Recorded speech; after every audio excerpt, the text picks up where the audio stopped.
વાત ગાંધીનગર મહાનગરપાલિકાની ચૂંટણીની તો આ ચૂંટણી માટે ઉમેદવારોની પસંદગી કેવી રીતે કરવી, કોને ટિકિટ આપવી અને કોનું પત્તું કાપવું તે અંગે ભાજપમાં અંદરોઅંદર ગણગણાટ શરૂ થઈ ગયો છે। એક તરફ ભાજપના કાર્યકરોમાં પરિવારવાદને લઈને નારાજગી છે તો બીજી તરફ કોંગ્રેસમાં 400થી વધુ કાર્યકરોએ ચૂંટણી લડવાની તૈયારી દર્શાવી છે। ગાંધીનગર મનપા અસ્તિત્વમાં આવી ત્યારે પ્રથમ વખત કોંગ્રેસને સત્તા મળી, પરંતુ બળવાખોરોનો ભોગે કોંગ્રેસે સત્તા ગુમાવી પડી। પરંતુ દર વખતે બળવાખોરોનો સાથ મળે તે પણ જરૂરી નથી, જેથી હવે ભાજપે સત્તા ટકાવી રાખવા એડી ચોટીનું જોર લગાવ્યું છે। આ માટે ભાજપના 16 નિરીક્ષકોની ટીમ ઉમેદવારોની પસંદગી અંગે મેરેથોન બેઠક યોજી રહી છે। જો કે આ દરમિયાન ટિકિટ વાંચકોએ નિરીક્ષકો સમક્ષ કેટલીક ચોંકાવનારી વિગતો રજૂ કરી છે। સૂત્રો દ્વારા મળતી માહિતી અનુસાર સામાજિક અને ન્યાય અધિકારીતા પ્રધાન રમણલાલ વોરા પોતાના પુત્ર સુહાગને આ ચૂંટણી જંગમાં ઉતારી રાજકીય વારસો આપવા માંગે છે।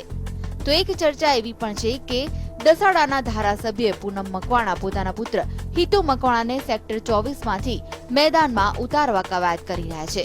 આ ઉપરાંત પૂર્વ સાંસદ રતિલાલ વર્મા પોતાના પુત્ર દેવેન વર્મા અને પૂર્વ મંત્રી વાડીભાઈ પટેલ પણ પોતાના પુત્ર શૈલેષ પટેલની ટિકિટ માટે લોબિંગ કરી રહ્યા છે।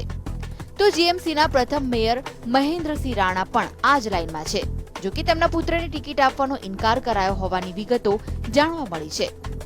બીજી તરફ નીતિન પટેલ અને શંકર ચૌધરીના ટેકેદારો વચ્ચે પણ ટિકિટને લઈને ખેંચતાણ છે।